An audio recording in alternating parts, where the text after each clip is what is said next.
actually help people, after you've actively listened to them and you've connected to their story, more times than not, they're going to invite you in to ask for help. A lot of times this can be physical needs or even emotional needs, but ultimately we want to engage their spiritual need because that's at the root of everything. It is at the root of everything.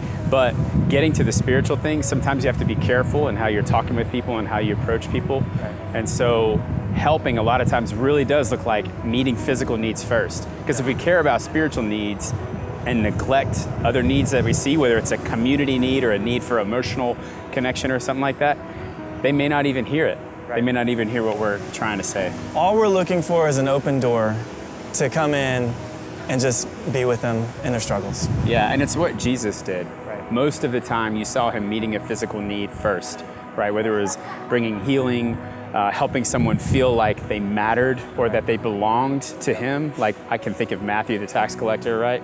He was put off by society, but Jesus accepted him first, brought him into his life. So let's go meet some needs. Yeah.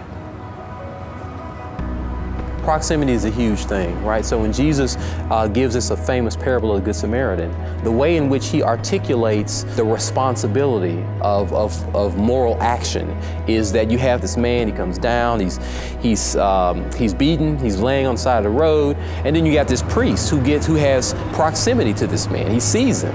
He knows this man has been injured, right? It's his proximity to this man that actually sort of brings to bear the moral responsibility to act, okay? Then you have another guy, Levite, who comes, he has the same responsibility, he just passes right by. But then you had a Samaritan who, although he may not have thought of himself as having a kind of a communal responsibility, this is a person that had of a different ethnicity, of even a different religion, right?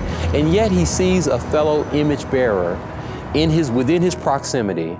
He knows this person is suffering, and he lays hold of his responsibility to care for this person. So I think proximity is a huge thing.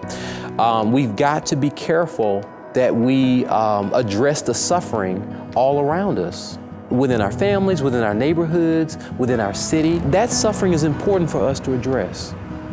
So as we listen, connect, and help, ultimately, we want to meet spiritual needs of people all around us. Over the next few videos, we'll learn how to address spiritual needs by sharing God's big story, the story of everything.